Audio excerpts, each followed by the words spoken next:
നമസ്കാരം, എല്ലാവരും ഓക്കെ അല്ലേ? ഇന്ന് പറയാൻ പോകുന്ന കഥ Telugu suspense crime thriller cinema HIT the second case. രചന സംവിധാനം ശൈലേഷ് കോലാനു. ഈ ഫ്രാഞ്ചൈസിയിലെ ആദ്യത്തെ സിനിമയാണ് HIT ദ ഫസ്റ്റ് കേസ്. അതിലെ ചില കഥാപാത്രങ്ങൾ ഈ സിനിമയിലും വരുന്നുണ്ട്. അതേപോലെ തന്നെ അതിലെ കുറച്ച് സീനുകളും ഈ സിനിമയായിട്ട് കണക്റ്റഡ് ആണ്. അപ്പൊ അതുകൊണ്ട് ആ സിനിമ ഒന്ന് ആദ്യം കണ്ടാൽ നന്നായിരിക്കും. ഇനി കഥ കേൾക്കുന്ന ഇഷ്ടമാണെങ്കിൽ നമ്മുടെ ചാനലിൽ ഞാൻ ചെയ്തിട്ടുമുണ്ട്. ഏതെങ്കിലും ഒന്ന് ആദ്യം കണ്ടിട്ട് വന്നാൽ നിങ്ങൾക്ക് ഈ കഥ കൂടുതൽ ആസ്വദിക്കാൻ പറ്റും. അപ്പോ ആരംഭിക്കലാങ്ങളാ. സിനിമ തുടങ്ങുന്നത് രാംപ്രസാദ് എന്ന ഒരാൾ നടന്നു വരുന്നത് കാണിച്ചുകൊണ്ടാണ്. അദ്ദേഹം ഒരു മരപ്പണിക്കാരനാണ്. ഹൈദരാബാദിൽ ഒരു പണിക്ക് പോയതായിരുന്നു. പക്ഷെ അവിടെ പണി തുടങ്ങാറായിട്ടില്ലായിരുന്നു. അതുകൊണ്ട് അങ്ങോട്ട് പോകാതെ തിരിച്ചു വന്നതാണ്. അങ്ങനെ അദ്ദേഹം ഒരു കടയിൽ ചെന്ന് കുറച്ച് സാധനങ്ങൾ വീട്ടിലേക്ക് വേണ്ടി വാങ്ങുന്നു. കടക്കാരൻ ബാക്കി കൊടുത്തപ്പോൾ 10 രൂപ അധികമാണ് കൊടുത്തത്. അത് രാംപ്രസാദ് തിരിച്ചു കൊടുത്തിട്ട് ഇതൊക്കെ ശ്രദ്ധിക്കണ്ടേ, ഇങ്ങനെ കച്ചവടം ചെയ്താൽ ശരിയാകുമോ എന്ന് പറഞ്ഞിട്ട് പോകുന്നു. ഒരു നല്ല മനുഷ്യനാണ് രാംപ്രസാദ്. അങ്ങനെ അദ്ദേഹം വീട്ടിലേക്ക് എത്തുന്നു. മുറ്റത്ത് കുറെ തടിക്കഷ്ണങ്ങളൊക്കെ ഉണ്ട്. അദ്ദേഹം ഒരു മരപ്പണിക്കാരനാണല്ലോ. കഥയിൽ മുട്ടിയപ്പോൾ ഭാര്യ ജാൻസി കഥ തുറക്കുന്നു. പക്ഷെ അവളുടെ മുഖത്തൊരു സന്തോഷമില്ല.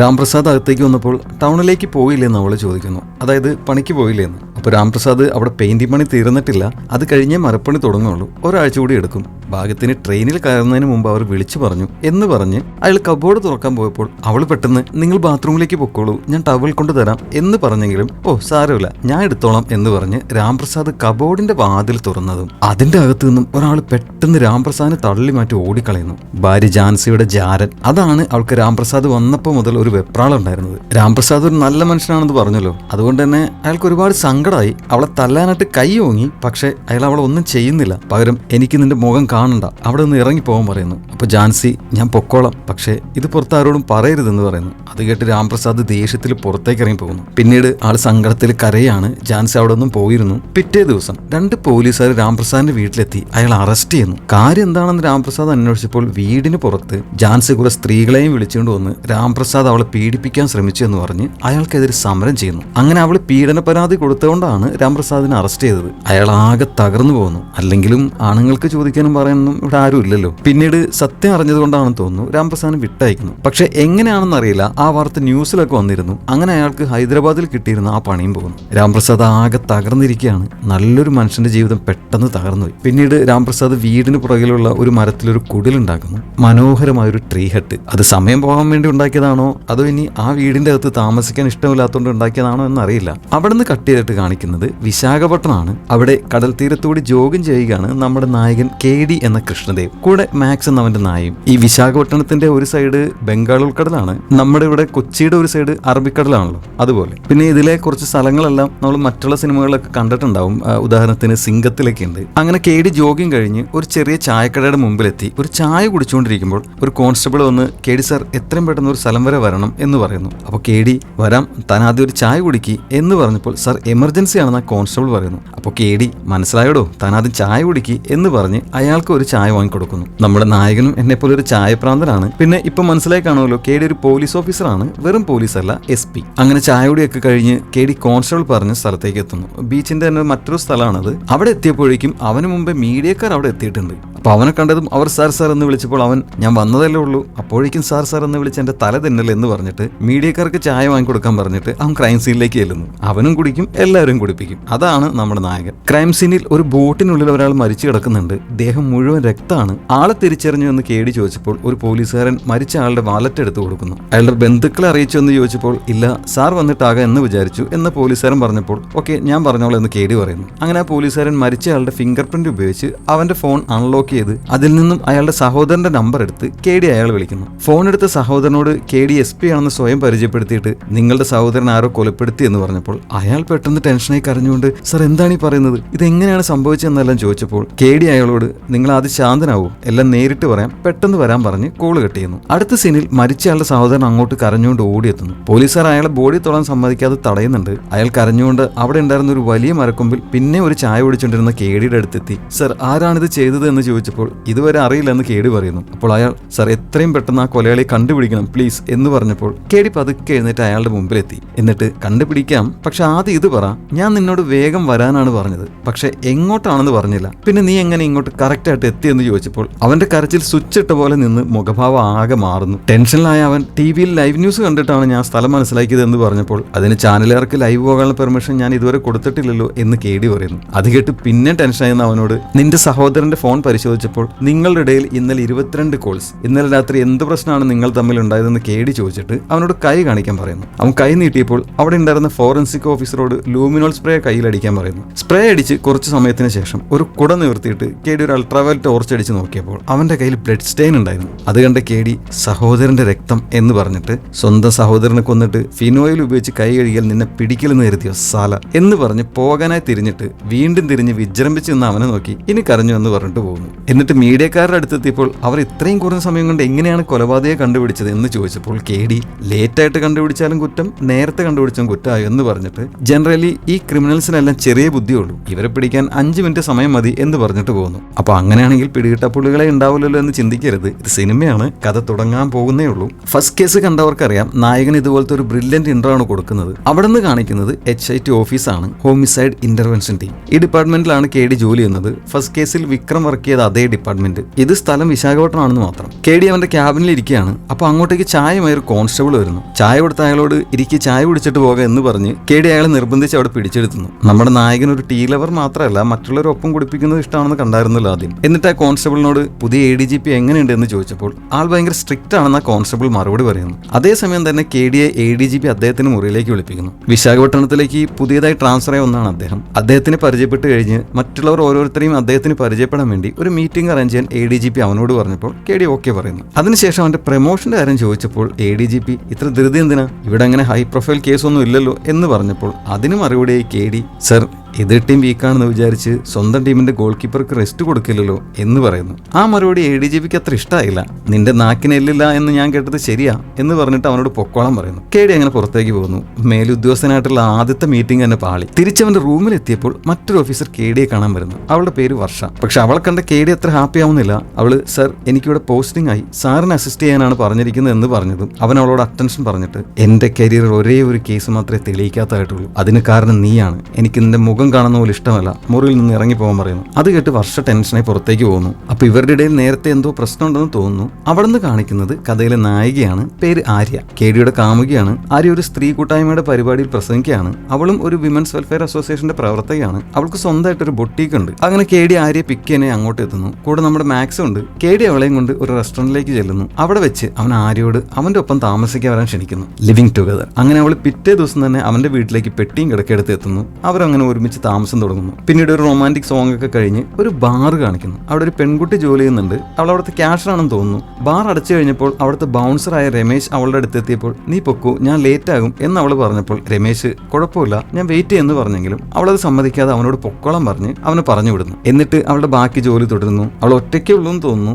അപ്പൊ ആരോ പെട്ടെന്ന് ഡോറിൽ മുട്ടുന്നത് കേട്ട് അവൾ അങ്ങോട്ട് നോക്കുന്നു. പെട്ടെന്ന് അവിടെ നിന്ന് കട്ട് ചെയ്തിട്ട് അടുത്ത സീനിൽ കേടിയുടെ വീട്ടിലേക്ക് ആര്യയുടെ അമ്മ എത്തി. ആരോട് ചോദിച്ചിട്ടാണ് എന്റെ മകളെ ഇങ്ങോട്ട് കൊണ്ടുവന്നത് എന്ന് ചോദിച്ചു കേടിയോട് ദേഷ്യപ്പെടുന്നു. അപ്പൊ കേടി ഇവളോട് ചോദിച്ചു ആന്റി, വേറെ ആരോടെ ചോദിക്കേണ്ടതെന്ന് ചോദിക്കുന്നു. അത് മോശമായി പോയി. കാര്യം എല്ലാവർക്കും ഫ്രീഡം ഉണ്ടെന്ന് വിചാരിച്ച് സ്വന്തം മാതാപിതാക്കളെ വിഷമിപ്പിച്ചുകൊണ്ട് ആ ഫ്രീഡം ആസ്വദിക്കുന്നത് ശരിയാണ്. ചില കാര്യങ്ങൾ അവരെയും കൂടി അറിയിച്ചുകൊണ്ട് വേണ്ട ചെയ്യാൻ. എന്തായാലും കേടി ആര്യയുടെ അമ്മയോട് അവന്റെ പാരന്റ്സ് എപ്പോഴും വഴക്കായിരുന്നു. ഇപ്പോഴാണ് അവർ അതൊക്കെ മാറ്റി മര്യാദയ്ക്ക് ജീവിക്കാൻ തുടങ്ങിയത്. ഞങ്ങളുടെ ഇടയിൽ അങ്ങനെ വരാതിരിക്കാൻ വേണ്ടി കല്യാണത്തിന് മുമ്പ് പരസ്പരം മനസ്സിലാക്കാൻ വേണ്ടിയാണ് ഒരുമിച്ച് താമസിക്കുന്നത് എന്നൊക്കെ പറഞ്ഞ് അമ്മയെ കൺവിൻസ് ചെയ്യാൻ ശ്രമിക്കുന്നുണ്ടെങ്കിലും അമ്മ അതൊന്നും സമ്മതിക്കുന്നില്ല. അപ്പോഴാണ് കേടി അഭിലാഷ് വിളിക്കുന്നത്. അഭിലാഷിന് മനസ്സിലായല്ലോ അല്ലേ, ഫസ്റ്റ് കേസ് സിനിമയിലെ അതേ അഭിലാഷ്. കേടി അഭിലാഷും ഫ്രണ്ട്സ് ആണ്. എനിക്കും അഭിലാഷ് എന്ന് പറയുന്ന ഒരു കൂട്ടുകാരനുണ്ട്, എന്റെ കോളേജ് മേറ്റ്. അവനാണ് ഞാൻ ഈ ചോദിക്കുന്ന സിനിമയെല്ലാം എവിടെന്നെങ്കിലൊക്കെ തപ്പിപ്പിടിച്ച് എനിക്ക് തരുന്നത്. പൈ താങ്ക് യുടാ. അപ്പൊ നമ്മുടെ കഥയിൽ അഭിലാഷ് ഇപ്പൊ വിശാഖപട്ടണത്തുണ്ട്. കേടിയെ കാണണം എന്ന് പറഞ്ഞപ്പോൾ ഇപ്പൊ വരെന്ന് പറഞ്ഞ് അവൻ അങ്ങോട്ട് പോകാൻ ജീപ്പിന്റെ അടുത്ത് എത്തിയതും മാക്സ് അതിന്റെ അകത്ത്. കേടി അവനെ പുറത്തിറക്കി വിട്ടിട്ട് HIT ഓഫീസിലേക്ക് പോകുന്നു. അവിടെ അഭിലാഷ് പുറത്ത് നിൽക്കുന്നുണ്ടായിരുന്നു. അഭിലാഷിന്റെ അടുത്തേക്ക് നടന്നപ്പോൾ വർഷ കേടിയോട് എന്തോ പറയാൻ വന്നാണ്. പക്ഷെ അവൻ അവളോട് ദൂരെ പോയെന്ന് പറഞ്ഞ് അഭിലാഷിന്റെ അടുത്ത് അടുത്തെത്തി അവനെ കെട്ടിപ്പിടിക്കുന്നു. വർഷം വല്ലാതാവുന്നുണ്ട്. അഭിലാഷിന്റെ ഷർട്ടിൽ എന്തോ അഴുക്ക് പറ്റിയിരിക്കുന്നുണ്ട്. എന്താ പറ്റിയെന്ന് കേടി ചോദിച്ചപ്പോൾ ഷിപ്പ്യാർഡിൽ ചെറിയൊരു പ്രശ്നം, അത് വിട്, എനിക്ക് നിന്റെ ഒരു ഹെൽപ്പ് വേണമെന്ന് പറഞ്ഞ് ഒരു ഫോൺ കേടിക്ക് കൊടുത്തിട്ട് ഈ ഫോൺ ഒരു കേസിന്റെ മെയിൻ സസ്പെക്ടിന്റെ ആണ്, ഇതൊന്ന് ക്രാക്ക് ചെയ്യണം എന്ന് പറയുന്നു. അപ്പോൾ ഒരു കോൺസ്റ്റബിൾ അങ്ങോട്ട് വന്ന് കേടിയോട് സർ ഒരു കോൾ വന്നിരുന്നു, ഒരു കേസ് റിപ്പോർട്ട് ചെയ്തതാണ്, ഉടനെ അങ്ങോട്ട് ചെല്ലണം എന്ന് പറയുന്നു. അങ്ങനെ കേടി വർഷയുടെ അഭിലാഷിന്റെ ഒപ്പം അങ്ങോട്ട് ചെല്ലുന്നു. ആ ക്രൈം സീൻ നമ്മൾ ആദ്യം കണ്ട ആ ബാറായിരുന്നു. അവിടെയും കേടി എത്തുന്നതിന് മുമ്പ് മീഡിയക്കാർ എത്തിയിട്ടുണ്ടായിരുന്നു. നിങ്ങൾ എങ്ങനെയാണ് ഇത്ര നേരത്തെ എത്തുന്നത്, വാട്സ്ആപ്പ് ഗ്രൂപ്പ് വല്ലതുണ്ടോ എന്ന് ഒരു സീനിയർ റിപ്പോർട്ടറോട് ചോദിച്ചിട്ട് ചായ കുടിച്ചില്ലേ എന്ന് കേടി ചോദിച്ചപ്പോൾ കുടിച്ചു എന്ന് റിപ്പോർട്ടർ പറയുന്നു. എങ്കിൽ വെയിറ്റ് ചെയ്യ് എന്ന് പറഞ്ഞ് കേടിയും വർഷയും അഭിലാഷും ബാറിന്റെ അകത്തേക്ക് ചെല്ലുന്നു. അവിടെ ഫോറൻസിക് ഉദ്യോഗസ്ഥർ നേരത്തെ എത്തിയിട്ടുണ്ടായിരുന്നു. എന്താ സംഭവം എന്ന് കേടി ചോദിച്ചപ്പോൾ ഫോറൻസിക് ഉദ്യോഗസ്ഥർ ശ്രദ്ധ കേടിയെ ക്രൈം സ്പോട്ടിലേക്ക് കൂട്ടിക്കൊണ്ടുപോകുന്നു. അങ്ങോട്ട് ചെന്ന് കേടി ഞെട്ടിപ്പോകുന്നു. അവിടെ നമ്മൾ ആദ്യം കണ്ട അതേ ബാറിലെ ജോലിക്കാരി പെൺകുട്ടിയെ ആരോ ക്രൂരമായി കൊലപ്പെടുത്തിയിരിക്കുന്നു. അവളുടെ കഴുത്തും കൈയും കാലും എല്ലാം ശരീരത്തിൽ നിന്നും വെട്ടിമുറിച്ചിട്ടിരിക്കുകയായിരുന്നു. കൈവിരലുകളെല്ലാം പകുതി വെച്ച് മുറിച്ചു മാറ്റിയിരുന്നു. കഴുത്തിൽ കടിച്ചൊരു പാടുണ്ടായിരുന്നു. കേടി ആകെ ഒന്ന് പരിശോധിച്ചിട്ട് കഴുത്തിലുണ്ടായിരുന്ന ആ പല്ലിന്റെ പാറ്റേൺ എടുക്കാൻ പറയുന്നു. പെൺകുട്ടിയുടെ കയ്യിൽ ഒരു പബ്ബിലെ സ്റ്റാമ്പ് ഉണ്ടായിരുന്നു. അത് അതേ പബ്ബിലാണോ എന്ന് ചോദിച്ചപ്പോൾ അല്ല എന്നൊരു പോലീസുകാരൻ പറയുന്നു. അവിടെ തറയിൽ ഷൂസ് ഇട്ട് നടന്ന ചോരയിൽ കുതിർന്ന പാടുകൾ ഉണ്ടായിരുന്നു. അതൊരു ഫില ബ്രാൻഡിന്റെ ഷൂസ് ആയിരുന്നു. അതിന്റെ ഫോട്ടോ എടുത്ത് കമ്പനിയിൽ അയച്ച് മോഡൽ മനസ്സിലാക്കാൻ പറഞ്ഞിട്ട് CCTV ഫുട്ടേജ് കിട്ടിയെന്ന് കേടി ചോദിച്ചപ്പോൾ കൊലയാളി അതെല്ലാം കൊണ്ടുപോയി എന്ന് ഇൻസ്പെക്ടർ പറയുന്നു. അതിനുശേഷം കേടി ആ ബാറിന്റെ ഓണറെയും ബൗൺസർ രമേശിനെയും എല്ലാം ചോദ്യം ചെയ്യുന്നുണ്ട്. അവരിൽ നിന്നും മരിച്ച പെൺകുട്ടിയുടെ പേര് കിട്ടുന്നു, സഞ്ജന. അതിനുശേഷം കേടി ഓണറിനോട് നീയാണ് അവളെ കൊന്നതെന്ന് ചോദിച്ചപ്പോൾ അയാൾ ടെൻഷനായി അല്ല എന്ന് പറയുന്നു. അത് കേടി ഒരു സൈക്കോളജിക്കൽ മൂവ് നടത്തിയതാണ്, അങ്ങനെ ചോദിക്കുമ്പോൾ അവന്റെ എക്സ്പ്രഷൻ കാണാൻ വേണ്ടി. അതിനുശേഷം ബൗൺസർ രമേശിനോടും ഒന്ന് രണ്ട് ചോദ്യങ്ങൾ ചോദിച്ചിട്ട് അവൻ അവിടെ നിന്ന് ഇറങ്ങി ആകെ ടെൻഷനായി ജീപ്പിൽ വന്നിരിക്കുന്നു. അടുത്ത സീനിൽ വീട്ടിൽ ടെൻഷൻ അടിച്ചിരിക്കുന്ന കേടിയോട് ആര്യ നീ അവനെ പിടിക്കണം, നീ ഇമോഷണൽ ആയാൽ വേറെ ആരാണ് ആ കൊലയാളി പിടിക്കുക എന്ന് പറഞ്ഞ് മോട്ടിവേറ്റ് ചെയ്യുന്നുണ്ട്. അത് കേട്ട് അവൻ ചെറുതായിട്ടൊന്ന് റിലാക്സ് ആവുന്നു. അതിനുശേഷം അവളോട് നാളെ ദോശ ഉണ്ടാക്കാൻ ഉഴുന്ന് വെള്ളത്തിലിട്ടെന്ന് ചോദിച്ചപ്പോൾ അവൾ കൺഫ്യൂഷനായി എന്താ പറഞ്ഞതെന്ന് ചോദിച്ചപ്പോൾ അവൻ അവളുടെ ഡയറി എടുത്ത് കാണിച്ച് എല്ലാ പ്ലാനും ഇതിൽ എഴുതിയിട്ടുണ്ടല്ലോ എന്ന് പറയുന്നു. ആര്യയ്ക്ക് ഡയറി എഴുതുന്ന ശീലമുണ്ട്. അതിൽ അവളുടെ എല്ലാ പ്ലാനും അവൾ എഴുതും. അത് അവൻ വായിച്ചിരുന്നു. അങ്ങനെയാണ് നാളത്തെ അവളുടെ പ്ലാൻ കേടിക്ക് മനസ്സിലായത്. അവൾ ആ ഡയറി അവന്റെ കയ്യിൽ നിന്നും പിടിച്ചു വാങ്ങിച്ചിട്ട് അവനോട് ഗുഡ് നൈറ്റും പറഞ്ഞിട്ട് പോകുന്നു. അടുത്ത സീനിൽ കേടിയും അഭിലാഷും ഫോറൻസിക് ഓഫീസിലേക്ക് എത്തുന്നു. വർഷ അവിടെ അവരെ കാത്തു നിൽക്കുന്നുണ്ട്. അകത്തെത്തിയ അവരോട് ഫോറൻസിക് ഉദ്യോഗസ്ഥ ശ്രദ്ധ ഞെട്ടിക്കുന്ന ഒരു കാര്യം പറയുന്നു. അവർക്ക് ബാറിൽ നിന്നും കിട്ടിയ സഞ്ജനയുടെ ബോഡിയിലെ തല മാത്രമാണ് അവളുടെ, ബാക്കി ശരീരഭാഗങ്ങളെല്ലാം വേറെ വേറെ പെൺകുട്ടികളുടെയാണ്. അത് കേട്ട് കേടിയും മറ്റും ശരിക്കും ഞെട്ടുന്നു. മറ്റു ബോഡികളിൽ ഒരെണ്ണം പോലും ആരുടെയാണെന്ന് അവർക്ക് ഇതുവരെ തിരിച്ചറിയാൻ സാധിച്ചിട്ടില്ല. കൊലയാളി വിരലുകളെല്ലാം മുറിച്ചു മാറ്റിയായിരുന്നല്ലോ, സൈക്കോ. മരിച്ച പെൺകുട്ടികളുടെ വയസ്സ് 25-നും 35-നും ഇടയിലാണ്. അവർക്ക് കിട്ടിയ ശരീരഭാഗങ്ങളെല്ലാം ഫ്രീസ് ചെയ്ത് വെച്ചവയായിരുന്നു. അതുകൊണ്ട് എന്നാണ് ആ കൊല നടന്നതെന്ന് അവർക്ക് മനസ്സിലാക്കാൻ സാധിച്ചിട്ടില്ല. പിന്നെ റേപ്പ് അറ്റംപ്റ്റ് ഒന്നും നടന്നിട്ടില്ല. പക്ഷേ സഞ്ജനയുടെ കഴുത്തിലുണ്ടായിരുന്ന ബൈക്ക് മാർക്കിൽ നിന്നും കടിച്ച ആൾക്ക് ഒരു എക്സ്ട്രാ പല്ലുണ്ടെന്ന് അവർക്ക് മനസ്സിലായി. പക്ഷെ ആ കൊലയാളിയുടെ ഫിംഗർ പ്രിന്റ്സ് ഒന്നും തന്നെ കിട്ടിയിട്ടില്ല. അതുപോലെ ക്രൈം സീനിൽ നിന്നും കിട്ടിയ ഷൂ പ്രിന്റിനെ കുറിച്ച് അന്വേഷിച്ചപ്പോൾ അതൊരു 9 ഇഞ്ച് ആംഗിൾ ലെങ്ത് സ്നീക്കറാണ്. അവർക്ക് മോഡൽ കിട്ടി, പക്ഷെ കളർ അറിയില്ല. അതുപോലെ പെൺകുട്ടിയുടെ കയ്യിലുണ്ടായിരുന്ന പബ് സ്റ്റാമ്പിനെ കുറിച്ച് അന്വേഷിച്ചെങ്കിലും ഇതുവരെ വിവരമൊന്നും കിട്ടിയില്ല എന്ന് പറഞ്ഞിട്ട് ശ്രദ്ധ കേടിയോട് നമ്മൾ അന്വേഷിക്കുന്നത് ഒരു സീരിയൽ കില്ലറെ ആണെന്ന് പറയുന്നു. അടുത്ത സീനിൽ ഈ വിവരങ്ങളെല്ലാം കേടി ADGPയോട് പറഞ്ഞപ്പോൾ അയാൾ വല്ലാതെ ടെൻഷൻ ആവുന്നു. ഇങ്ങോട്ട് ട്രാൻസ്ഫർ ആയി വന്നിട്ട് 1 മാസം പോലും തികഞ്ഞില്ല, അതിനു മുമ്പ് ഒരു സീരിയൽ കില്ലറുടെ കേസാണല്ലോ വന്നിരിക്കുന്നത് എന്ന് പറഞ്ഞിട്ട് എങ്ങനെയാണെങ്കിലും ഈ കേസ് എത്രയും പെട്ടെന്ന് തെളിയിക്കണം എന്ന് പറഞ്ഞിട്ട് അഭിലാഷിനെയും കേടിയുടെ ഇൻവെസ്റ്റിഗേഷൻ ടീമിൽ ചേർക്കുന്നു. അങ്ങനെ ആ കേസ് ഓണായി. ഇനി നമ്മുടെ കഥ ത്രില്ലിംഗ് ആവാൻ പോവാണ്. പിന്നീട് കേസിനെ കുറിച്ച് കേടി അഭിലാഷിനോടും വർഷയോടും വിശദീകരിക്കുന്നു. മരിച്ച പെൺകുട്ടികളിൽ സഞ്ജനയെ മാത്രം ഐഡന്റിഫൈ ചെയ്തു, കാരണം അവളുടെയാണ് തല. മറ്റു 3 പെൺകുട്ടികളെയും നമുക്ക് ആദ്യം ഐഡന്റിഫൈ ചെയ്യണം. അതിന് 25-നും 35-നും ഇടയിലുള്ള പെൺകുട്ടികളുടെ മിസ്സിംഗ് കേസുകൾ അന്വേഷിക്കാമെന്ന് വർഷ അഭിപ്രായപ്പെടുന്നു. കേടി അഭിലാഷിനോട് ബോഡിയുടെ ചെസ്റ്റിന്റെ എക്സ്റേ കൊണ്ടുപോയി എന്തെങ്കിലും ഇംപ്ലാന്റ്സോ അല്ലെങ്കിൽ ഏതെങ്കിലും തരത്തിലുള്ള സർജറി നടന്നിട്ടുണ്ടോ എന്ന് അന്വേഷിക്കാൻ പറഞ്ഞു വിടുന്നു. പക്ഷെ അങ്ങനെയൊന്നും നടന്നിട്ടില്ലായിരുന്നു. അങ്ങനെ എന്തെങ്കിലും നടന്നിട്ടുണ്ടെങ്കിൽ ആശുപത്രികളിൽ ആ സർജറിയുടെ ഡീറ്റെയിൽസ് അന്വേഷിച്ച് കഴിഞ്ഞാൽ ആളെ കിട്ടും. അതിനു വേണ്ടിയിട്ടായിരുന്നു. പക്ഷെ ആ ഐഡിയ ഫലിച്ചില്ല. പിന്നീട് കേടി ഒരു സൈക്യാട്രിക് ഡോക്ടറെ കണ്ട് സീരിയൽ കില്ലേഴ്സിന്റെ സൈക്കോളജി മനസ്സിലാക്കാൻ ശ്രമിക്കുന്നു. ഡോക്ടർ കേടിയോട് നമ്മൾ ലോകത്തെ അവരുടെ കാഴ്ചപ്പാടിൽ നിന്നും കാണാത്തിടത്തോളം അവരെന്തിനാണ് ഇങ്ങനെ ചെയ്യുന്നതെന്ന് പറയാൻ പറ്റില്ല എന്ന് പറയുന്നു. പിന്നീട് കേടിയും വർഷയും അഭിലാഷും സഞ്ജനയുടെ റൂംമേറ്റ് രജിതയെ കാണാൻ ചെന്ന് അവളോട് കുറച്ച് ചോദ്യങ്ങളെല്ലാം ചോദിക്കുന്നു. രജിത സഞ്ജനയെ കുറിച്ച് പറഞ്ഞുകൊണ്ടിരിക്കുമ്പോൾ കേടി ആ വീട് ആകെ ഒന്ന് പരിശോധിക്കുകയാണ്. രജിതയുടെ മുറിയിൽ ചെന്ന് നോക്കിയപ്പോൾ അവൾ ഓരോ ഡോക്ടർമാരുടെ അപ്പോയിന്റ്മെന്റ് എടുത്തു വെച്ചിരിക്കുന്നത് റിമൈൻഡർ നോട്ട്സ് എഴുതി വെച്ചിരിക്കുന്നത് കാണുന്നു. Derma care clinic, dental appointment, അങ്ങനെ.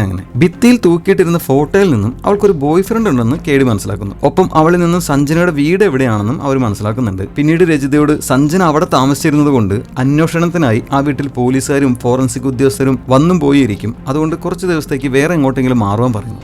കിട്ടിയ ഗ്യാപ്പിൽ അവൾ അവളുടെ ബോയ് ഫ്രണ്ടിനെ അവന്റെ കൂടെ പോകാൻ വേണ്ടി വിളിച്ചു വരുത്തുന്നു. അങ്ങനെ അവൻ അവളെ പിക്ക് ചെയ്യാൻ എത്തിയപ്പോൾ KD അവനെയും ചോദ്യം ചെയ്യുന്നു. അവന്റെ പേര് കുമാർ, എന്താണ് ചെയ്യുന്നതെന്ന് KD ചോദിച്ചപ്പോൾ അച്ഛനെ പറ്റിച്ച് കള്ളച്ചോറുണ്ട് കഴിയുകയാണെന്ന് അവൻ പറയുന്നു. KD അവന്റെ പല്ല് പരിശോധിച്ചപ്പോൾ അവന് എക്സ്ട്രാ പല്ലില്ല, ഷൂ ആണെങ്കിൽ 8 സൈസാണ്. പിന്നീട് അഭിലാഷ് ഓരോ പബ്ബിലും ചെന്ന് ആ സ്റ്റാമ്പിനെ കുറിച്ച് അന്വേഷിക്കുന്നുണ്ട്. ഒപ്പം അവിടെയുള്ള ആളുകളുടെ എല്ലാം പല്ലും ഷൂസും. പക്ഷെ സംശയിക്കുന്ന തരത്തിലുള്ള ഒന്നും അഭിലാഷിന് കണ്ടെത്താൻ കഴിഞ്ഞില്ല. പിന്നീട് KDയും വർഷയും സഞ്ജനയുടെ വീട്ടിലെത്തി അവളുടെ അച്ഛനോട് സംസാരിക്കുന്നു. സഞ്ജനയ്ക്ക് ശത്രുക്കൾ ആരെങ്കിലും ഉണ്ടായിരുന്നോ, അല്ലെങ്കിൽ ആരെങ്കിലും അവളുടെ പുറകെ നടന്ന് ശല്യപ്പെടുത്തിയിരുന്നോ എന്നൊക്കെ ചോദിച്ചെങ്കിലും അങ്ങനെ ആരും ഉണ്ടായിരുന്നില്ല എന്ന് പറഞ്ഞിട്ട് അവളുടെ അച്ഛൻ സഞ്ജനയുടെ ബോഡി എങ്ങനെയെങ്കിലും കണ്ടുപിടിച്ച് തരണം, അവളുടെ അന്ത്യസംസ്കാരം എങ്കിലും നടത്താൻ വേണ്ടിയാണെന്ന് പറഞ്ഞ് കരയുന്നു. KD അദ്ദേഹത്തെ ആശ്വസിപ്പിച്ചിട്ട് വീടിന്റെ അകത്ത് നിന്ന് പരിശോധിക്കുമ്പോൾ അവിടെ ഒരു പഴയ ഫാമിലി ഫോട്ടോ കാണുന്നു. അതിൽ ചിരിച്ചുകൊണ്ട് നിന്ന ഒരു ആൺകുട്ടിക്ക് ഒരു എക്സ്ട്രാ പല്ല് കണ്ട KD അതാരാണെന്ന് സഞ്ജനയുടെ അച്ഛനോട് ചോദിച്ചപ്പോൾ അവന്റെ പേര് രാഘവ്, തൊട്ടടുത്ത ഗ്രാമത്തിലാണ് താമസിക്കുന്നതെന്ന് അമ്മ പറയുന്നു. ഉടനെ തന്നെ അവന്റെ വീട്ടിൽ അന്വേഷിച്ച് ചെന്ന KDക്ക് രാഘവിന്റെ ലേറ്റസ്റ്റ് ഫോട്ടോ കിട്ടുന്നു. എക്സ്ട്രാ പല്ല് കാട്ടിച്ചിരിക്കുന്ന ഒരു ഫോട്ടോ. അവനത് വർഷയ്ക്കും കാണിച്ചു കൊടുക്കുന്നു. എന്നിട്ട് രാഘവ് എവിടെയാണെന്ന് അവന്റെ അച്ഛനോട് ചോദിച്ചപ്പോൾ അവൻ വിശാഖപട്ടണത്താണ് ജോലി ചെയ്യുന്നതെന്ന് അദ്ദേഹം പറയുന്നു. ആ ഫോട്ടോയുടെ പുറകിൽ രാഘവ് താമസിക്കുന്ന സ്ഥലത്തിന്റെയും ഓഫീസിന്റെയും അഡ്രസ്സും ഫോൺ നമ്പറും KD എഴുതി മേടിക്കുന്നു. എന്താണ് സംഭവിക്കുന്നതെന്ന് അറിയാതെ അച്ഛനമ്മയും ടെൻഷനായി നിൽക്കുവാണ്. ഡീറ്റെയിൽസ് മേടിച്ച് പോകുന്നതിന് മുമ്പ് വർഷം ഒരു കോൺസ്റ്റബിളിനോട് അച്ഛനെയും അമ്മയും ഹൗസ് അറസ്റ്റ് വെക്കാൻ പറഞ്ഞിട്ട് അവരുടെ മൊബൈൽ ഫോൺ മേടിച്ചു വെച്ചോ, ആരെയും കോൺടാക്ട് ചെയ്യാൻ സമ്മതിക്കരുത് എന്ന് പറഞ്ഞിട്ട് പോകുന്നു. തിരിച്ചു പോരുന്ന വഴിക്ക് KD അഭിലാഷിനെ വിളിച്ച് രാഘവിന്റെ അഡ്രസ് അയച്ചിട്ടുണ്ട്, അവന്റെ മേലെ ഒരു കണ്ണ് വെച്ചോ, നമ്മുടെ കേസിലെ സസ്പെക്റ്റുമായിട്ട് അവൻ മാച്ച് ആണെന്ന് പറയുന്നു. അങ്ങനെ രാത്രി ആയപ്പോഴേക്കും KDയും വർഷയും ആ അഡ്രസ്സിലേക്ക് എത്തുന്നു. അഭിലാഷ് അവിടെ അവരെ കാത്തു നിൽക്കുന്നുണ്ട്. അവൻ KDക്ക് രാഘവ് താമസിക്കുന്ന വീട് കാണിച്ചു കൊടുത്തിട്ട് അവൻ ഇതുവരെ വന്നിട്ടില്ല എന്ന് പറയുന്നു. അങ്ങനെ അവർ അകത്തേക്ക് പോകുന്നു. പക്ഷെ വർഷയോട് ഗേറ്റിന്റെ അവിടെ നിൽക്കാൻ പറഞ്ഞിട്ടാണ് KD പോകുന്നത്. അവൻ ഇപ്പോഴും വർഷയോടുള്ള ദേഷ്യം മാറിയിട്ടില്ല. വീടിന്റെ വാതിൽ ലോക്ക് ചെയ്തിരിക്കുകയാണ്. അവർ അത് ഇടിച്ചു പൊട്ടിക്കാൻ തുടങ്ങിയതും ഗേറ്റിൽ നിന്ന് വർഷ പെട്ടെന്ന് അങ്ങോട്ട് വന്ന് അവളുടെ തലയിൽ നിന്ന് ഒരു സ്ലൈഡ് എടുത്ത് അത് വെച്ച് ആ ലോക്ക് തുറന്നു കൊടുത്തിട്ട് ഒരു ടോർച്ചും KDക്ക് കൊടുക്കുന്നു. അങ്ങനെ KD വീടിന്റെ അകത്തെത്തി പരിശോധിക്കുന്നു. അഭിലാഷും വർഷയും പുറത്ത് നിൽക്കുകയാണ്. കുറച്ച് കഴിഞ്ഞപ്പോൾ പരിശോധന കഴിഞ്ഞ് KD പുറത്തു വരുന്നു. അപ്പോൾ അവന്റെ കയ്യിൽ ഒരു ജോഡി ഷൂസ് ഉണ്ടായിരുന്നു. Fila brand 9 inch sneaker. അത് അഭിലാഷിന്റെ കൈ കൊടുത്തിട്ട് ഫോറൻസിക്കിൽ പരിശോധിക്കാൻ കൊടുക്കാൻ പറയുന്നു. അതായത് അതിൽ രക്തക്കറ ഉണ്ടോ എന്ന് പരിശോധിക്കാൻ. എന്നിട്ട് രാഘവനെ ഞാൻ കൊണ്ടുവരാമെന്ന് പറഞ്ഞ് അവൻ ഒറ്റയ്ക്ക് രാഘവ് ജോലി ചെയ്യുന്ന കമ്പനിയിലേക്ക് എത്തുന്നു. KD രാഘവനെ കണ്ട് ഒരു കാര്യം സംസാരിക്കാനുണ്ട്, ഒന്ന് വരാൻ പറഞ്ഞ് അവനെ കൂട്ടിക്കൊണ്ടു പോകുന്നു. അവർ പുറത്തേക്ക് നടക്കുമ്പോൾ KD മുൻപിലും രാഘവ് പുറകിലായിട്ടാണ് നടക്കുന്നത്. അപ്പോൾ രാഘവന്റെ അച്ഛൻ അവിടെ വീട്ടിൽ കാവലിൽ നിന്ന പോലീസുകാരന് കൈക്കൂലി കൊടുത്ത് മൊബൈൽ മേടിച്ച് രാഘവനെ വിളിച്ച് പോലീസ് അവൻ അറസ്റ്റ് ചെയ്യാൻ വരുന്നുണ്ട് എന്ന് പറയുന്നു. അത് കേട്ടതും പെട്ടെന്ന് രാഘവ് തിരിഞ്ഞ് ഓടിക്കളയുന്നു. KD പുറകെയും കുറെ ഓടി അവസാനം ഒരു ഹാർബറിൽ വെച്ച് KD രാഘവനെ പിടികൂടി അറസ്റ്റ് ചെയ്ത് കൊണ്ടുവരുന്നു. അങ്ങനെ പിന്നീട് രാഘവനെ ചോദ്യം ചെയ്യാണ് KD. പക്ഷെ രാഘവ് പറയുന്നത് സഞ്ജനയുടെ കൊലപാതകം നടന്ന സമയത്ത് അവൻ വിശാഖപട്ടണത്ത് ഉണ്ടായിരുന്നില്ല, കാക്കിനാട എന്ന സ്ഥലത്തായിരുന്നു എന്നാണ്. അതിനെന്തെങ്കിലും തെളിവുണ്ടോ, നീ എന്തിനാണ് അവിടെ പോയതെന്ന് ചോദിച്ചപ്പോൾ അത് പറയാൻ പറ്റില്ല, പേഴ്സണൽ ആണെന്ന് രാഘവ് പറയുന്നു. ഇതേ സമയം ഫോറൻസിക്കിൽ രാഘവന്റെ ഷൂ പരിശോധിച്ചുകൊണ്ടിരിക്കുകയായിരുന്നു. വീണ്ടും KD കാണിക്കുമ്പോൾ കലി കയറി അവൻ ഗണ്ണെടുത്ത് രാഘവന്റെ വായിൽ കുത്തിക്കയറ്റി അവനോട് സത്യം പറയാൻ പറഞ്ഞുകൊണ്ടിരിക്കുമ്പോൾ അവന് വർഷ വിളിച്ചിട്ട് ഫോറൻസിക് റിസൾട്ട് പോസിറ്റീവ് ആണെന്ന് പറയുന്നു. അപ്പോ രാഘവ് ക്രൈം സീനിൽ പോയിട്ടുണ്ട്. അങ്ങനെ കൊലപാതകയെ പിടിച്ചതിന് അഭിലാഷ് KDയെ പിന്നീട് അഭിനന്ദിക്കുന്നു. അപ്പോൾ KD വർഷയോട് ADGPയെ വിളിച്ച് കാര്യം പറയാൻ പറയുന്നു. ഒപ്പം കോർട്ട് ഹിയറിംഗിന് ഡേറ്റ് എടുക്കാനും അതുപോലെ തന്നെ ബാക്കി 3 പെൺകുട്ടികൾ ആരാണെന്ന് രാഘവനെ കൊണ്ട് തന്നെ പറയിപ്പിക്കണമെന്നും പറഞ്ഞു വിടുന്നു. അവിടെ നിന്ന് KD അഭിലാഷുമായി അവന്റെ വീട്ടിലെത്തുന്നു. അപ്പൊ അവിടെ ആര്യ ഒരു സന്തോഷ വാർത്തയായിട്ട് അവനെ കാത്തിരിക്കുകയായിരുന്നു. അവള് പ്രഗ്നന്റ് ആണ്. KD ഇക്കാര്യം പിന്നീട് അമ്മയോട് പറഞ്ഞപ്പോൾ അമ്മ ഞാനിനി എന്ത് പറയാനാ, എത്രയും പെട്ടെന്ന് കല്യാണം കഴിക്കാനുള്ള കാര്യം നോക്കാൻ പറയുന്നു. ലിവിംഗ് ടുഗദറിൽ ഇതെല്ലാം ശരിയാണെന്ന് ചോദിച്ചാൽ അറിയില്ല. പരസ്പരം മനസ്സിലാക്കാൻ വേണ്ടിയിട്ടാണ് ലിവിംഗ് ടുഗദർ സ്റ്റാർട്ട് ചെയ്യുന്നതാണ് അവർ ആദ്യം അമ്മയോട് പറഞ്ഞത്. കുറച്ച് കഴിഞ്ഞപ്പോൾ ഒരു കോൺസ്റ്റബിൾ വന്ന് ഒരു ഫയൽ KDക്ക് കൊടുത്തിട്ട് പോകുന്നു. അത് അഭിലാഷ് വിശാഖപട്ടണത്ത് ആദ്യം എത്തിയപ്പോൾ KDക്ക് ഒരു ഫോൺ കൊടുത്ത് ഡീറ്റെയിൽസ് എടുത്തു തരണം എന്ന് പറഞ്ഞില്ലേ, ആ ഫോണിലെ കോൾ റെക്കോർഡ്സിന്റെയും മെസ്സേജസിന്റെയും ഡീറ്റെയിൽസ് ആയിരുന്നു അത് പരിശോധിച്ച് അഭിലാഷ് മറ്റൊരു ഞെട്ടിക്കുന്ന സത്യം മനസ്സിലാക്കുന്നു. ഫസ്റ്റ് കേസ് സിനിമയുടെ അവസാനം വിക്രമിനെ ആരോ ഷൂട്ട് ചെയ്യുന്ന കാണിച്ചുകൊണ്ടാണല്ലോ നിർത്തിയത്. വിക്രം ആ ഷൂട്ടറെ കാണുകയും ചെയ്തിരുന്നല്ലോ. ആ ഷൂട്ടർ വിശ്വാസ് സാറിനെ കോൺടാക്ട് ചെയ്തിട്ടുണ്ട്. അതായത് വിശ്വാസ് സാറാണ് വിക്രമിനെ കൊല്ലാൻ ആ ഷൂട്ടറെ ഏൽപ്പിച്ചത്. ഈ കാര്യം അഭിലാഷ് ഹൈദരാബാദിൽ ഇപ്പോഴത്തെ HITയുടെ ഡയറക്ടറെ വിളിച്ചു പറയുന്നു. കാരണം വിശ്വാസ് സാർ മരിച്ചു വരുന്നു. അപ്പോൾ അദ്ദേഹം അഭിലാഷിനോട് പറയുന്നു, അപ്പോൾ അതുകൊണ്ടാണ് വിക്രം ലോങ് ലീവ് എടുത്ത് പോയതല്ലേ എന്ന്. അതായത് വിക്രമിനും അവനെ കൊല്ലാൻ ഏൽപ്പിച്ചത് വിശ്വാസ് സാറാണെന്ന സത്യം മനസ്സിലായിരുന്നു. വിശ്വാസ് സാർ എങ്ങനെയാണ് മരിച്ചതെന്ന് നമുക്കറിയില്ല. എന്തായാലും അഭിലാഷിനോട് ഈ കാര്യം നമ്മൾ രണ്ടുപേരും അല്ലാതെ വേറൊരാൾ അറിയണ്ട, എത്രയും വേഗം നീ ഹൈദരാബാദിലേക്ക് തിരിച്ചു വരാൻ പറഞ്ഞ് അദ്ദേഹം ഫോൺ വെക്കുന്നു. അവിടുന്ന് കാണിക്കുന്നത് അടുത്ത ദിവസം ഓഫീസിലെത്തിയ KDയാണ്. ADGPയും മറ്റു ഉദ്യോഗസ്ഥരെല്ലാം ആ കേസ് തെളിച്ചതിന് അവൻ അഭിനന്ദിക്കുന്നു. പക്ഷെ KD ADGPയോട് ഈ കേസ് ഇനിയും കഴിഞ്ഞിട്ടില്ല, തിരിച്ചറിയാത്ത ആ 3 പെൺകുട്ടികൾക്ക് എന്താണ് സംഭവിച്ചതെന്ന് നമുക്ക് അറിയണമെന്ന് പറഞ്ഞെങ്കിലും ADGP അത് സമ്മതിക്കാതെ ആ കാര്യമെല്ലാം ലോ ആൻഡ് ഓർഡർ ഡിപ്പാർട്ട്മെന്റ് നോക്കിക്കോളും, നമ്മുടെ പണി കഴിഞ്ഞു എന്ന് പറഞ്ഞ് ഞാൻ പത്രസമ്മേളനം വിളിക്കാൻ പോവുകയാണ് എന്ന് പറയുന്നു. എന്നാൽ അത് സമ്മതിക്കാത്ത KD ആ പെൺകുട്ടികളെ കുറിച്ച് അറിയേണ്ടത് നമ്മുടെ ഡ്യൂട്ടി മാത്രമല്ല, ഉത്തരവാദിത്തം കൂടിയാണ്, പത്രസമ്മേളനത്തിലും ഞാൻ ഇത് തന്നെ പറയുമെന്ന് പറയുന്നു. അത് കേട്ട് ADGP ടെൻഷനാവുന്നു. പിന്നീട് ആ കേസിന്റെ ആദ്യത്തെ വാദം കോടതിയിൽ നടക്കുകയാണ്. സഞ്ജനയുടെ അച്ഛനും ആ കേസിന്റെ ഭാഗമായ മറ്റെല്ലാവരും കോടതിയിൽ ഹാജരാണ്. ഓരോരുത്തരുടെയും മൊഴികൾ രേഖപ്പെടുത്തുന്നു. രാഘവ് അപ്പോഴും കാക്കിനാടയിൽ എന്തിനാണ് പോയതെന്ന് പറയുന്നില്ല. അതൊരു പേഴ്സണൽ പേഴ്സണൽ കാര്യമാണെന്ന് തന്നെയാണ് അവൻ മറുപടി പറയുന്നത്. പുറത്ത് റോഡിൽ സഞ്ജനയ്ക്ക് നീതി ലഭിക്കണമെന്ന് പറഞ്ഞ് പ്രൊട്ടസ്റ്റ് എല്ലാം നടക്കുന്നുണ്ട്. ഇതിനിടയിൽ ആഭ്യന്തരമന്ത്രിയാണെന്ന് തോന്നുന്നു മറ്റൊരു പോലീസ് ഉദ്യോഗസ്ഥനോട് ചൂടാവുന്നത് കാണിക്കുന്നുണ്ട്. ഈ പ്രൊട്ടസ്റ്റ് എല്ലാം നടക്കുന്നത് അയാൾക്ക് അത്ര പിടിച്ചിട്ടില്ലെന്ന് തോന്നുന്നു. ആ സീൻ എല്ലാം കഴിഞ്ഞതിന് ശേഷം കേഡിയെ കാണിക്കുന്നു. അവൻ ഓഫീസിലാണ്. അപ്പൊ ആര്യ അവനെ വിളിച്ചിട്ട് അമ്മയെ ഡ്രോപ്പ് ചെയ്തെന്ന് ചോദിച്ചപ്പോൾ ഉവ്വ എന്ന് പറയുന്നു. അതായത് ആര്യയുടെ അമ്മ തിരിച്ചുപോയി. പിന്നീട് ആര്യയോട് ബായ് പറഞ്ഞ ഫോൺ വെക്കുന്നു. പെട്ടെന്ന് അവനൊരു അനോണിമസ് മെയിൽ കിട്ടുന്നു. രാഘവന്റെ കേസിനെ കുറിച്ചുള്ളതായിരുന്നു അത്. ആ മെയിൽ തുറന്നു നോക്കിയ കേഡി അതിലൊരു യൂട്യൂബ് വീഡിയോ ലിങ്ക് കാണുന്നു. അത് തുറന്നു നോക്കിയപ്പോൾ അതിൽ ചിരഞ്ജീവിയുടെ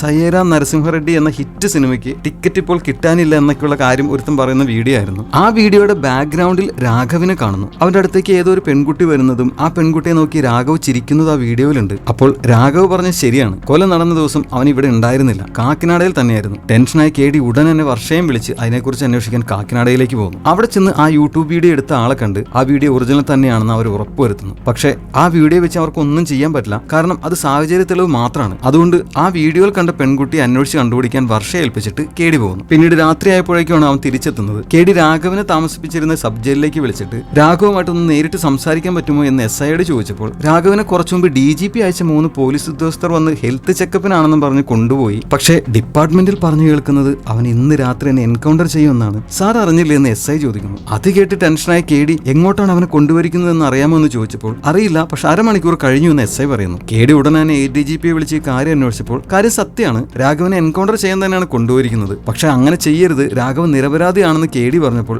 ADGP ടെൻഷനായി നീ കാര്യങ്ങൾ കൂടുതൽ കുഴപ്പത്തിലാക്കരുത്, എന്തെങ്കിലും തെളിവ് നിന്റെ കയ്യിലുണ്ടെങ്കിൽ അതുമായി വേഗം എന്നെ ഒന്ന് കാണാൻ പറയുന്നു. ദേഷ്യത്തിലായ കേഡി ഫോൺ കട്ട് ചെയ്യുന്നു. ഇതേസമയം DGP മന്ത്രിയുടെ ഒപ്പമായിരുന്നു. മന്ത്രി ടെൻഷൻ അടിക്കുന്നതുകൊണ്ട് കുറച്ച് സമയം കൊണ്ട് തന്നെ എല്ലാം അവസാനിക്കും, സാർ ടെൻഷൻ അടിക്കേണ്ട എന്ന് പറഞ്ഞ് DGP അദ്ദേഹത്തെ ആശ്വസിപ്പിക്കുന്നുണ്ട്. അതിനുശേഷം അവരൊരു ന്യൂസ് ചാനൽ കാണുന്നു. ഇതേ സമയം രാഘവനെയും കൊണ്ട് ആ പോലീസുകാർ ഒരു കാട്ടുപ്രദേശത്തേക്ക് വന്ന് ജീപ്പ് നിർത്തുന്നു. അവിടെ ആകെ ഇരുട്ടാണ്. അതിനുശേഷം SI ഒരു ബോർഡ് വലിച്ചെറിഞ്ഞിട്ട് അത് എടുത്തുകൊണ്ട് വരാൻ രാഘവനോട് പറയുന്നു. അവൻ അത് എടുക്കാൻ പോകുമ്പോൾ അവന് ഷൂട്ട് ചെയ്യാനാണ് അവരുടെ പ്ലാൻ. അത് മനസ്സിലാക്കിയ രാഘവ് പേടിച്ച് കരഞ്ഞ് സർ എന്നെ ഒന്നും ചെയ്യരുതെന്ന് പറയുന്നുണ്ട്. അപ്പോൾ കൂട്ടത്തിലുള്ള ഒരു പോലീസുകാരന്റെ മൊബൈലിലേക്ക് കേഡി വിളിക്കുന്നു. ഫോൺ റിങ് ചെയ്തപ്പോൾ അയാൾ പെട്ടെന്ന് കോള് കട്ടാക്കി എൻകൗണ്ടർ ചെയ്യാൻ തുടങ്ങുന്ന മേലുദ്യോഗസ്ഥനോട് സോറി പറയുന്നു. അയാൾ ഫോൺ സൈലന്റ് ആക്കാൻ മറന്നു വരുന്നു. ടെൻഷനായ കേഡി വേറെ എന്ത് ചെയ്യണമെന്ന് ആലോചിച്ച് നിന്നപ്പോൾ പെട്ടെന്ന് അവൻ ആദ്യം മീഡിയക്കാരുടെ ഒപ്പം ഉണ്ടായിരുന്ന ഒരു സീനിയർ ജേർണലിസ്റ്റ് ഉണ്ടായില്ലേ, അയാളെ വിളിച്ചിട്ട് ഒരു സഹായം ചെയ്യണമെന്ന് പറയുന്നു. അടുത്ത സീനിൽ അയാൾ ചാനലിൽ കൂടി രാഘവനെ എൻകൗണ്ടർ ചെയ്യാൻ കൊണ്ടുപോയ വാർത്ത പുറത്തുവിടുന്നു. അത് കേട്ട DGP മന്ത്രി ഞെട്ടുന്നു. മന്ത്രി ടെൻഷനായി ഉടൻ തന്നെ എൻകൗണ്ടർ നിർത്താൻ ആവശ്യപ്പെടുന്നു.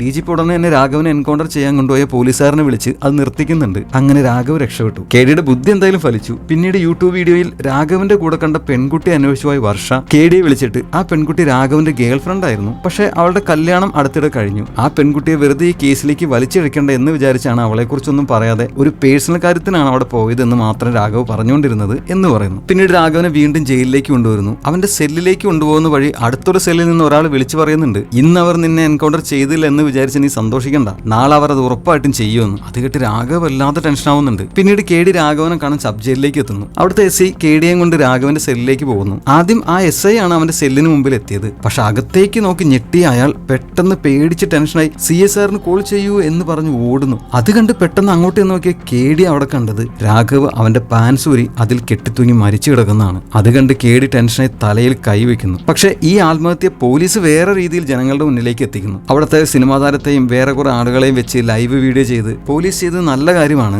3 പെൺകുട്ടികളെ കൊന്ന കൊലയാളിയാണ് രാഘവ് എന്ന രീതിയിലാണ് അവർ വാർത്ത വളച്ചൊടിക്കുന്നത്. കാരണം ഓൾറെഡി കേഡി പറഞ്ഞിട്ട് ആ ജേർണലിസ്റ്റ് അയാളുടെ ചാനലിൽ കൂടി എൻകൗണ്ടർ നടക്കാൻ പോകുന്ന കാര്യം പറഞ്ഞല്ലോ. പുറകെ രാഘവ് ആത്മഹത്യ ചെയ്തു. പക്ഷെ അത് ആത്മഹത്യ ആണെങ്കിലും പോലീസുകാരുടെ നേരെ തിരിയും. കാരണം ആളുകളെ ഒന്നും വിശ്വസിക്കാൻ പോകുന്നില്ല. അതുകൊണ്ട് പോലീസുകാർ ഒരുപടി മുന്നേ ചാടിയതാണ്. അങ്ങനെ രാഘവന്റെ ബോഡി ജയിലിൽ നിന്ന് മാറ്റുന്നു. പുറത്ത് നന്നായിട്ട് മഴ പെയ്യുന്നുണ്ട്. രാഘവന്റെ ബോഡിയിൽ നിന്നും കേഡിക്ക് സിഗരറ്റിന്റെ കവറിൽ എഴുതിയ ഒരു കുറിപ്പ് കിട്ടിയിരുന്നു. അതിൽ ഞാൻ തെറ്റൊന്നും ചെയ്തിട്ടില്ല എന്ന് എഴുതിയിരുന്നു. അത് വായിച്ച് കേഡി വല്ലാതെ സങ്കടത്തിലാവുന്നുണ്ട്.